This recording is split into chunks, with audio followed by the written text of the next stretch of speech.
is preposterous that they would send him to Africa, to a country where he doesn't even speak the language, a country with documented human rights violations, when there are so many other options. This family suffered enough. They need to stop trying to separate them.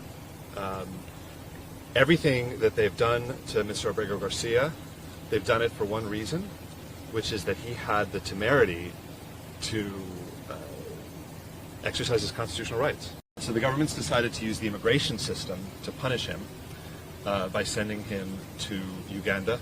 We're going to fight tooth and nail against any form of deportation to Uganda, South Sudan, Libya, any other, completely ridiculous country that they can come up.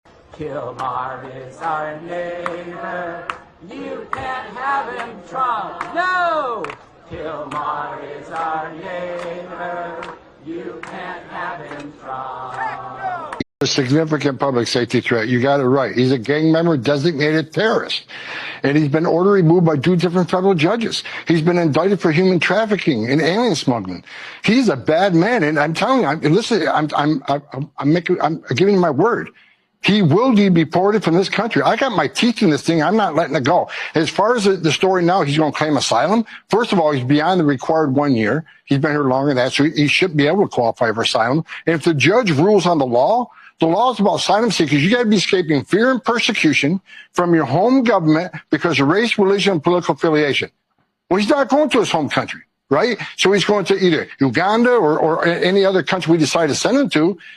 What is the evidence that he can present that he's going to be persecuted because of his race, religion, and political affiliation? He's got to present that evidence. He doesn't have evidence. So if the judge rules on the law, he's gone. We got breaking news coming in. Yep. This is about how Democrats have been going soft on crime, soft on illegal aliens breaking the law. Breaking news, Fox News' Bill Mallusian is just tweeting out, quote, Fox has obtained an email that ICE sent to Kilmar Abrego Garcia's lawyers, notifying them that ICE now plans to deport him to the tiny African nation of Eswatini, due to Kilmar Abrego Garcia claiming fear of persecution and torture in about 22 other nations. ICE says this is hard to take seriously what he's saying about these claims of persecution and torture. Julian, what do you make of this breaking news that he could be deported now to Eswatini? No surprise. Eswatini, for your viewers' knowledge, is a tiny, tiny country on the east coast of South Africa, the southern coast of Mozambique. Very, very small. But, Democrats have been rallying around Abrego Garcia. This guy had 2 hearings in 2019, 6 years ago, Liz, before immigration judges at the Justice Department. And in both instances, they said he's not only deportable, but he was, at least in the appeals case, that he was a member of a violent gang. So the fact that Democrats have circled around and sort of valorized this guy puts them again on the wrong side of the immigration issue, as they have been on the wrong side of the crime issue. And the reason that I think so many voters are not with Democrats today is because they see Democrats as tearing down things that are important: law enforcement, closed borders, sort of gender rules, on down the line, and all these cultural issues. Kilmar is our neighbor. Kilmar is our friend. Okay, he may fool the left. But let me tell you, if you've been following me for any time, you know I did this story on this guy. His entire criminal history. The moment he stepped his foot into the United States, I exposed him for exactly who he was: a piece of shit, a human smuggler, a sex trafficker, and a wife beater. He is exactly what I'm saying. This is no alleged, okay? His entire life is spelled out on my page. So if you think for a second that this guy is innocent, you are as dumb as the people that's standing in front of that immigration facility singing, Kilmar is our neighbor, Kilmar is our friend. You need to think about, if this guy trafficked one of your kids, how would you feel? The fact that he's claiming persecution and torture, or he's afraid of that, is hilarious. This piece of shit, this MS-13 gang member who's supposed to be all high and mighty, is scared of persecution and torture the same way he tortured all these people he smuggled and trafficked? Get the fuck out of here. the Democrats have become in large part a nihilist party that tears down things that that most voters think are important. That's why they are in the dumps when it comes to the polling. He's accused of beating his wife. He's accused of human smuggling from Texas to Maryland. He's been in basically the Democrat zone as somebody to support and to back. This is as Illinois governors J.B. Pritzker is telling people to protest against law enforcement if law enforcement, as Trump is saying he will do, comes into Chicago to stop rampant crime and to deport illegal aliens in Chicago as well. There's an estimated 550,000 illegal aliens inside Chicago. Each clip is chilling. In a 2.5-minute montage, Chicago police pieced together clip after clip showing a group of men armed with rifles, handguns, and even a long knife. Repeatedly, they leap out of a dark sedan, force belongings from an unsuspecting victim, and speed off. Chicago police say this group pulled off at least 14 strong-armed robberies in the span of a violent Saturday morning and early afternoon on March 16th and another on March 14th. I would have been here, right at that parking space right here. Sasha, who's asked us not to show her face, rewatches the video, realizing again how close she came.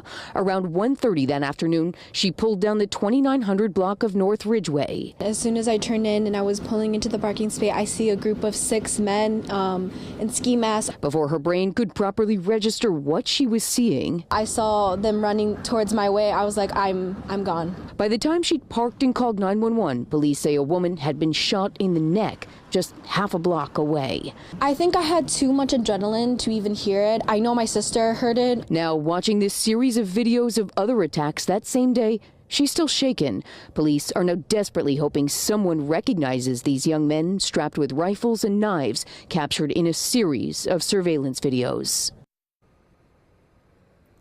The city official we just spoke with said Chicago police have been able to recover at least one of the vehicles that you saw in some of those videos. And that city official said police said there was highly incriminating evidence inside that car. We're live in Avondale tonight. Liz Nagy, ABC 7 Eyewitness News.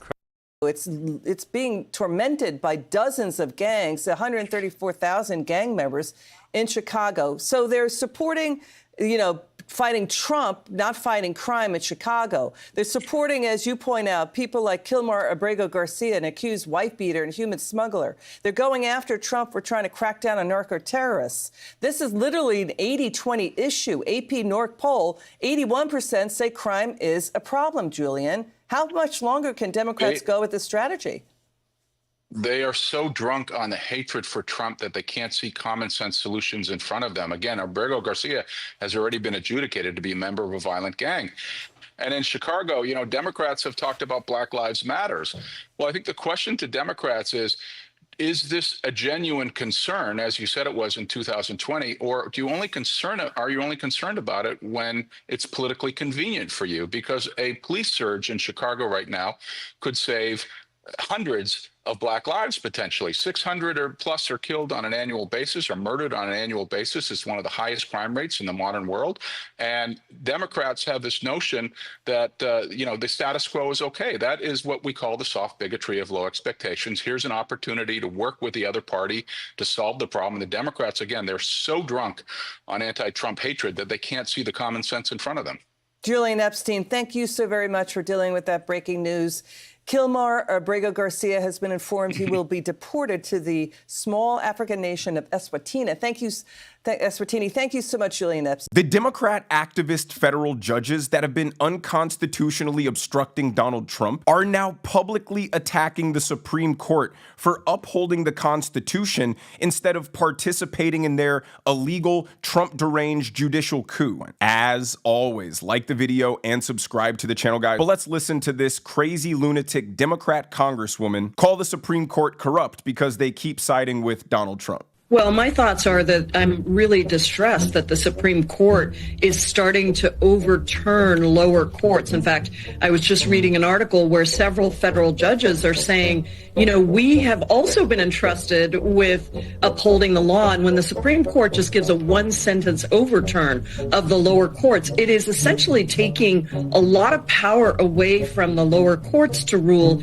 and centralizing that power in a Supreme Court that people really don't have faith in. I mean, this Supreme Court has corrupt justices who people understand have been bought and paid for. I think we are on the brink of a constitutional crisis because we have a Supreme Court that continues to overturn lower court rulings, continues to allow the president an excessive overreach of power. That's what we're seeing every day. Oh man, how dare the Supreme Court use its constitutionally vested powers to overturn these federal judges that were using to weaponize the judicial system illegally. The absolute arrogance of these people is astonishing. They believe everybody else in the world is wrong except for them. NBC News exclusive on the beef between the Supreme Court and some federal judges. In very rare interviews, 10 of them tell our Lawrence Hurley they're frustrated with the Supreme Court for overturning rulings that went against the White House with little or no explanation. One judge even alleging that the Supreme Court, which of course includes 3 Trump nominees, is throwing them under the bus. Another says the high court is trying to make it look like the lower courts are biased against the president, telling us it is inexcusable. They don't have our backs. And the big picture here, the Supreme Court has granted the Trump administration requests to block lower court rulings in more than 70% of its emergency cases brought by the administration. I don't know about you, but I'm starting to think that Democrats really don't care about the rule of law. They just use it as a talking point when it suits them. The job of the Supreme Court isn't to have the backs of the federal courts. Their job is to uphold the Constitution, which the federal court judges clearly have no interest in doing. It doesn't matter to Democrats that Donald Trump has been blocked by federal courts more than any other president in history by a long shot. Because to them, Donald Trump is a dictator, so everything he does is illegal, and therefore all of these federal court rulings are justified. They ignorantly believe that because it makes them feel righteous. Every time one of these activist rulings come out, Democrats love to scream from the mountaintops. The court said Donald Trump doing this thing was illegal. They get the headline that validates their delusion. And because hating Donald Trump is their entire personality, when one of these upper courts overturns that ruling, they see it as a personal attack on themselves and therefore declare that the entire system is corrupt. And the Supreme Court keeps ruling against these federal judges, and these federal judges keep defying the Supreme Court, which is causing the Supreme Court to be more restrictive with what the federal judges are allowed to do. America has allowed gangs to enter our country. The migrants that are coming, they're taking over every block right now. The city of Chicago is going to go up in smoke, it's going to go up in flames. Gangs in Chicago are angry over the influx of migrants and criminals in their city. They say money that should be going to the African American community on the South Side is instead going to what they call non-citizens, and warn that turf wars between Chicago's gangs and groups like Venezuela's Tren de Aragua could see Chicago, quote, go up in flames.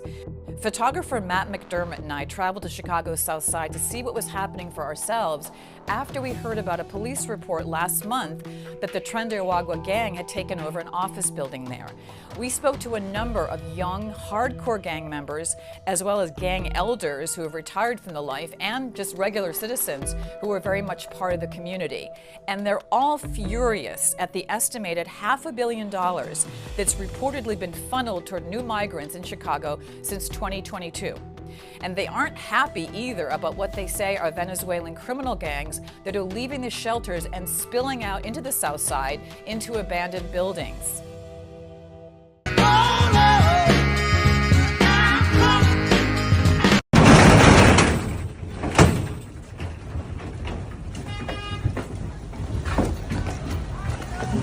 But if you're not happy in the U.S., if you're complaining all the time, very simply, you can leave. You can leave right now. Come back if you want. Don't come back. It's okay too. But if you're not happy, you can leave.